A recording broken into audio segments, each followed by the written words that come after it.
The 2024 Everest climbing season will go down in history for its extraordinary mix of achievements, controversies, and tragedies. From record-breaking summits and political tensions, lives lost, ignored rules, near misses, and disturbing allegations of sexual misconduct. It's difficult to capture all of this in a simple headline, but suffice it to say, the Everest guiding industry is in a critical juncture, a point of no return. The toll of human life was once again devastating, with 8 lives lost. Many of those have disappeared entirely from the mountain. And overcrowding was certainly to blame for a tragedy that occurred just below the summit on the cornice ridge, where a cornice collapsed and 2 individuals fell thousands of meters to their deaths.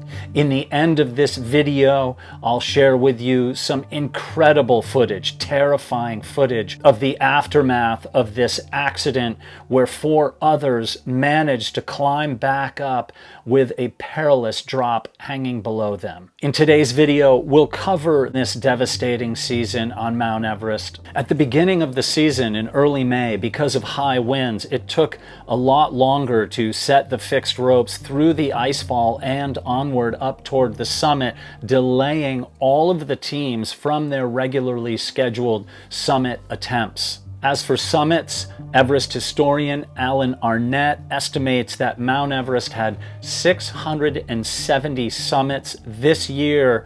That's well below the 2019 record of 877. 600 of the summits in 2024 were on the Nepal side of the mountain, which is where today's video will be focusing. Now, here's the fascinating thing to consider that comes as no surprise to those who have been looking at the commercial guiding industry on Mount Everest. All 8 of the 2024 deaths were clients with Nepali expedition operators.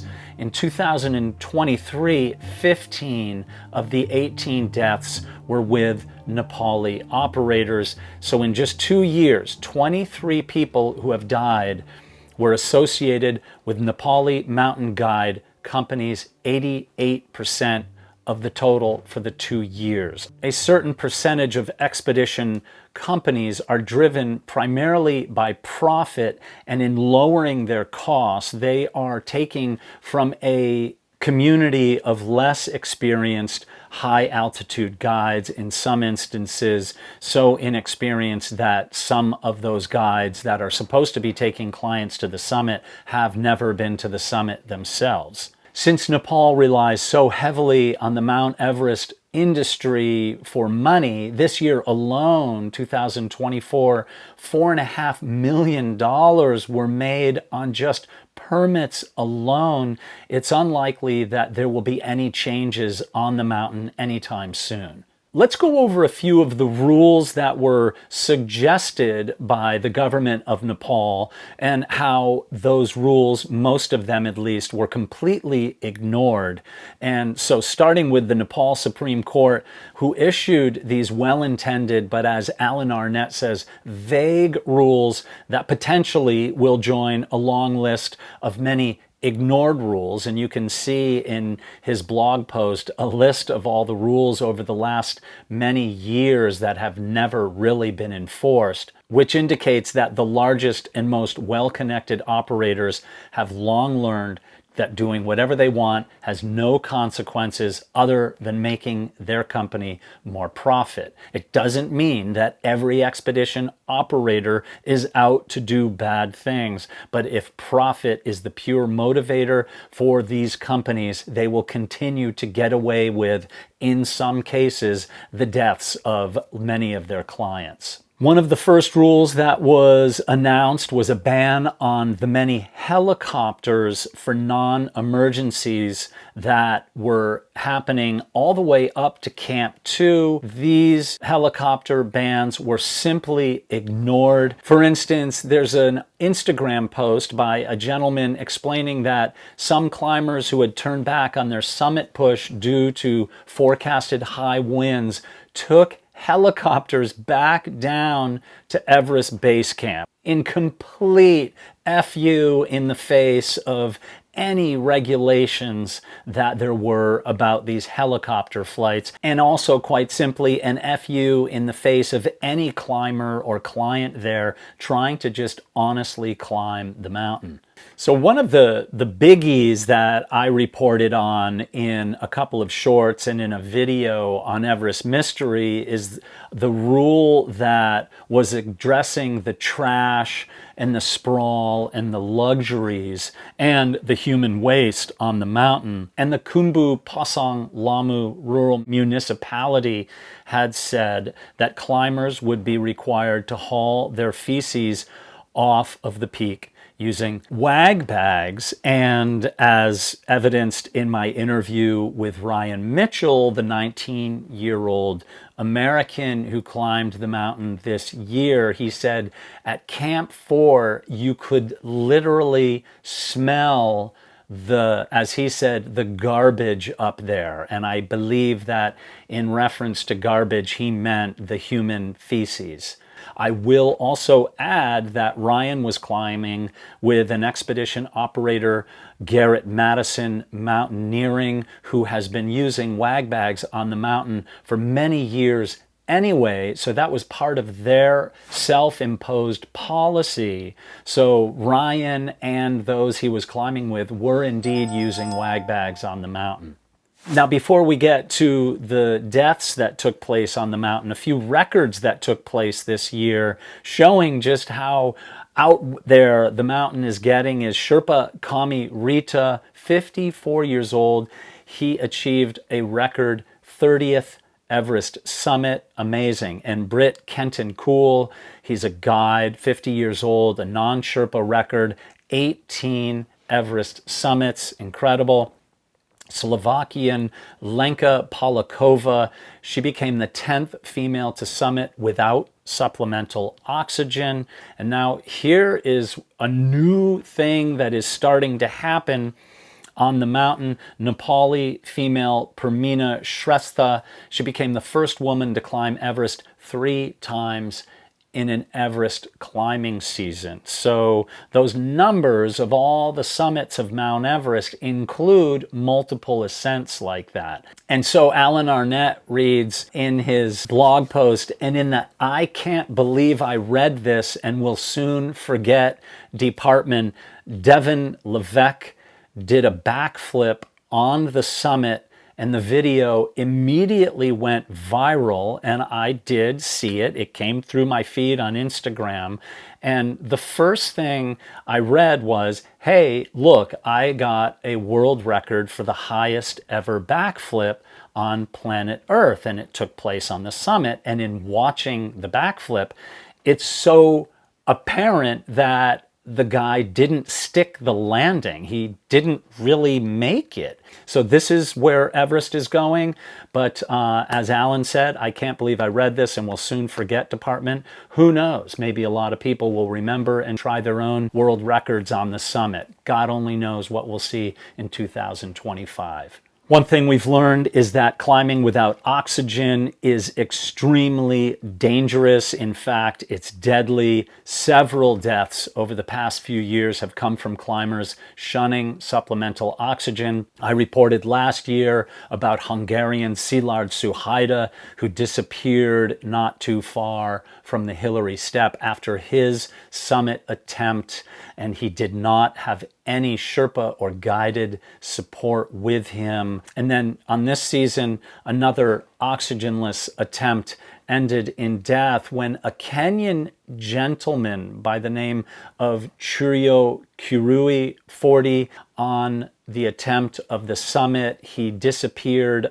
apparently into a crevasse with his climbing Sherpa guide. So there's 2 lives lost there, owed to the oxygenless attempt. He was endeavoring to become the first African, well, Kenyan, but also from the continent of Africa, to climb Everest without oxygen. His Instagram feed shows a very lovely gentleman who was out there just to inspire others. It's a tragic loss. His family requested that even if he is found, that they asked that his body is left up on the mountain as they believe he would have wanted. Two other deaths include two Mongolian climbers, and respectfully, I'll put their name on the screen but won't endeavor to pronounce their name for fear of mangling them so bad. These gentlemen died on the southeast ridge after summiting. Initially, it was their intent to summit the mountain without supplemental oxygen, but their phones were found, and the photos show that they were wearing oxygen masks on the summit. Their logistics company, 8K Expeditions, said they had given them a few bottles each, and it's unclear if the oxygen or lack thereof played a role in their deaths. One of the disturbing developments that happened during the Everest climbing season was there was a New York Times article about Nirmal Persia, known as Nimsdai, one of the most famous and successful mountain climbers in the history of mountaineering. Two of his female clients, Finn Lotta Hinsta and American Dr. April Leonardo, accused him of sexual harassment. Through his lawyer, Nimsdai denied the accusations. Nepal's Department of Tourism reacted quickly to launch an investigation. Where that stands now, I'm not sure. The reason I'm bringing this story up is because it's a shocking development in the guiding industry of Everest and 8,000 meter peak mountaineering. And as time goes on, the magnifying glass is going to start to reveal some of the cracks in the industry. I found the article in the New York Times to be very thoroughly reported. My main consideration, or the props that I would have to give, would be the courage and the bravery of the two women who did come forward to speak these words. We'll see how this goes. If Nimsdai happens to be watching this video, which is highly unlikely, you are always welcome to be on Everest Mystery. I will give you an open floor to discuss this as you would wish. And yeah, so I'll leave it out there like that. Another fallout from this New York Times article is that Persia is an ambassador and has sponsorship agreements with many companies, including Red Bull, Scarpa, and Gravel. And then previously with Osprey Packs, these supposedly had dropped him as an ambassador. And then one lawmaker in Nepal had urged the government to ban Nims from even entering Nepal. We'll see how this goes. Nims lives in Britain with his wife and child. We'll see how this goes. The fall climbing season is just around the corner. That was not the only time that Nims made the news this climbing season, 2024. He posted a video on May 27th claiming that the fixed ropes had been cut above them when they were heading up. His elite expedition company and team was moving up the mountain, and that having encountered those fixed ropes being cut, it prevented his team from going to the summit.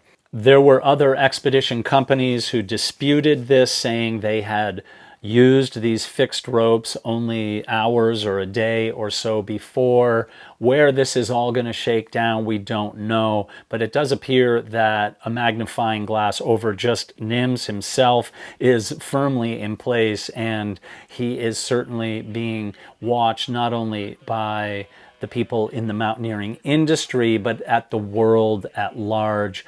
After that New York Times article came out about Nims, I posted an Everest mystery poll question. I'll put the link to that below, asking that given the allegations of the New York Times article, even unproven, but only allegations, would people continue hiring Nims as a guide? Yes or no? And so the answers were split almost identically between 49% said, given the allegations, Nims will lose a lot of business. And then 51% said, until it's proven, people will keep hiring him no matter what. There were 93 comments in all. Incredible. So if Nims wasn't famous before this Everest season, perhaps at the very least he's becoming infamous because of the events that are taking place. So I want to break in really quickly into this video. I was literally editing the segment that you just watched about Nimsdai when a friend of mine messaged me on Instagram, and he sent me this article, and I'll cut to the screen right now, that Nims, Persia shuts down his Tamil store. That's his store that he had in the Tamil section of Kathmandu, and at the same time removed the Everest video of the rope cutting that I had just been speaking about. Really interesting development. My gut tells me that Angela Benavides and our friends at Explorers Web, if they haven't already, are probably working on an article about this.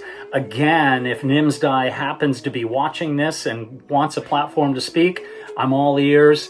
Welcome you on this channel. So we will keep our eyes on this developing story and see if that magnifying glass being held over Nimsdai, as I had said earlier, is getting hot under the brightness of the sun. So stay tuned on that. Now back to the video.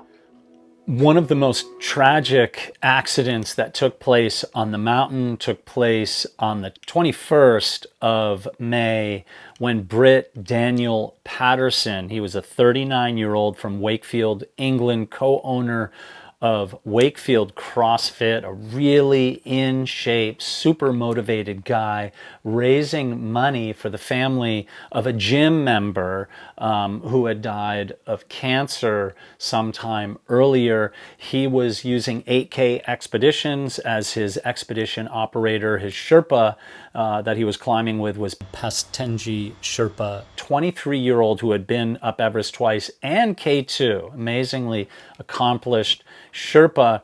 And on May 21st, they successfully summited, but faced a significant challenge on the way back down. And as they navigated the Hillary Step, a section of snow, which is called a cornice, collapsed. I'm going to show you some footage that took place beforehand. And from what I can gather is that in their endeavoring to perhaps pass a couple of climbers, Dan and Pastenji unclipped their carabiner from the rope to move around a climber before clipping back into the rope, and at the exact wrong time, the cornice of snow gave way, falling perilously thousands of feet or meters below toward the Kangshung side of the mountain. And Dan and Pastenji went missing while 4 other climbers were clipped into the rope and climbed their way back up. You can see this footage, absolutely terrifying. This climber here, who is either so terrified, just forgot how to use crampons, or perhaps was a client who doesn't really know how to use the front points of a crampons. It looks, but then again, you know, I can't imagine it would be easy to get up that rope anyway, but obviously a terrifying situation. A GoFundMe page was set up to search. Obviously, something like that would be almost impossible, even with $1 million, because, as I said, this is on the Kangshung side of the mountain, which is in Tibet, and it's very difficult to get over there, to get helicopter permits. The chances of them having ever been found is next to zero, and that's how it stands today. So as Alan Arnette said, the critical juncture, or the Rubicon of Everest this year, is going on in a great way, and that changes may have to take place if we want to avoid these tragedies from happening in greater and greater numbers. And one of them is that although permit numbers did go down, what's happening is more and more clients are using a larger number of high altitude support or Sherpa guide support up there. So the numbers of people on the mountain is going to continue to expand. Alan Arnette said that some teams, the Sherpa to client ratio is 2.5. So if you have 10 clients on the mountain, that would be 25 Sherpa on the mountain. Arnette suggests that if you want to reduce the crowds, limit Sherpa support to 1 for each foreigner. That's not to take money away from Sherpa, but to make the mountain safer, especially during summit days. I really need to get Alan Arnette back on here to talk about this last one, but he says that it may seem like a low drama year on Everest with only 8 individuals losing their lives, but he said that we are seeing a total slow motion collapse of Everest. He believes there'll be an industry consolidation, meaning that a lot of these companies are going to leave the mountain and that there'll be less and less companies operating continually on the mountain. He feels, and I agree with him, there should be stringent rules on expedition companies who are given permission to operate on the mountain, and Nepal should go through their regulations about who does operate on the mountain with a much finer toothed comb to weed out those who are there purely to exploit clientele and they're only for their own profit.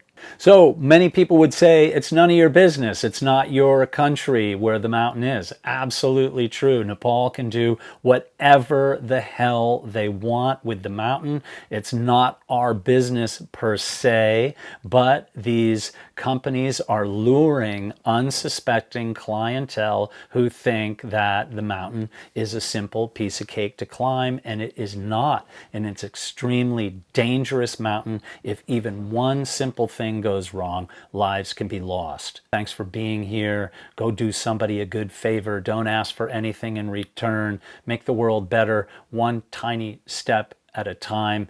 Peace be with you, my friends.